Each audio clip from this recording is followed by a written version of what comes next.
For decades, Jeffrey Epstein's private island existed as a rumor, a place whispered about, joked about, denied by those connected to it. But behind the jokes was something far darker. Because while the world saw Little St. James as a billionaire's tropical retreat, investigators now believe it was the center of a massive criminal operation, hidden in plain sight. And when authorities finally gained access, they didn't just find luxury, they found signs of control, secrecy, and carefully designed spaces that suggest Epstein's island wasn't built for relaxation. It was built for exploitation. Little St. James sits in the US Virgin Islands, a cluster of small, privately owned islands long favored by the ultra-wealthy for privacy, low oversight, and favorable tax laws. Epstein purchased Little St. James in the late 1990s. On paper, it was a vacation property. In reality, former victims say it became a destination where young women and girls were trafficked, isolated, and abused for years. Flights arrived, boats docked, guests came and went. Almost no questions were asked, and that silence became Epstein's greatest weapon. From above, Epstein's main residence doesn't resemble a normal beachfront mansion. It resembles a compound, multiple large structures, guest buildings, staff housing, private docks, a helipad, everything necessary to move people in and out without attracting attention. Former investigators have stated that the layout alone suggests the island was designed for large numbers of visitors, not just one owner. This wasn't a private home, it was an operation. At the edge of the island stands a structure unlike anything else. A square, blue and white building, once topped with a golden dome, surrounded by patterned stonework. Locals and investigators simply call it the Temple. Epstein never publicly explained its purpose. One contractor claimed it was meant to be a music pavilion. Others say it was modeled after famous religious architecture, but almost no one was allowed inside. And those who did enter describe an unsettling atmosphere, strange statues, unusual symbols, and architectural features that make little practical sense. Even more disturbing, investigators noticed reports of a heavy door with an external locking mechanism, a door seemingly designed to prevent people from leaving. What happened inside the temple remains unknown, but its existence raises a chilling question. Why would a billionaire need a building shrouded in this much secrecy?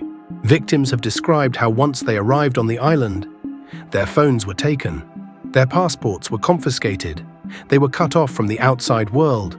Little St. James became a closed system. No escape, no witnesses, no help. And the island's geography made it perfect. Surrounded by miles of open water, no nearby towns, no easy way to flee. Even if someone tried, where would they go? When investigators eventually entered Epstein's main residence, they encountered something that felt less like a home and more like a stage. Rooms designed for massage, steam rooms, large baths, mood lighting, multiple bedrooms. But what disturbed investigators most weren't the amenities. It was the atmosphere. Several rooms appeared designed specifically for sexual activity. Not intimacy, not relationships, but repeated transactional encounters. Spaces built for rotation, for access, for control. One of the strangest discoveries was a chalkboard found inside Epstein's library. On it were words and phrases referencing power, control, time, music, obedience. Portions of the writing were later redacted in released photographs. The public still does not know what those sections contained. Some speculate they may reference names, others believe they could be coded instructions.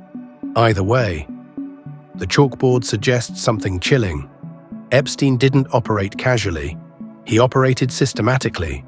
Another room contained a collection of masks, human faces, mostly older men. Grotesque, expressionless. Investigators have never confirmed their purpose, but some victims have suggested that high-profile visitors sometimes attempted to conceal their identities. If true, the masks may have served as a way for powerful people to remain anonymous while committing crimes. And if anonymity existed on Epstein's island, it means protection existed too. Among the items photographed was an old landline telephone. Not unusual, except for the speed dial labels. Instead of businesses, they displayed first names, some visible, some redacted. Investigators believe these may have been Epstein's most trusted contacts, but no official list has ever been released. No confirmations, no explanations. Another dead end, another locked door. One bedroom on the island matches descriptions given by multiple victims. A simple white bed, soft lighting, minimal decoration. This is the room where several survivors say they were assaulted, and when investigators compared those statements to the photographs, the details aligned. For survivors, this wasn't symbolic, it was confirmation, proof that their memories were real, that what happened on the island was real. Jeffrey Epstein is dead, but his network may not be. The island was not built by one man alone. It required staff, pilots, contractors, security, visitors, people who saw things, people who knew things. And yet, very few have faced consequences, which leads to the most disturbing possibility of all. That Epstein's island wasn't just a crime scene, it was a test, a demonstration of how powerful people can operate in plain sight and never be stopped. Little St. James looks like paradise. White sand, blue water, palm trees. But beneath the surface, it may be one of the darkest places in modern criminal history. And until every secret buried on that island is exposed, the story of Jeffrey Epstein is far from over. If you found this video interesting, then please like, subscribe, and hit the notification bell for future videos.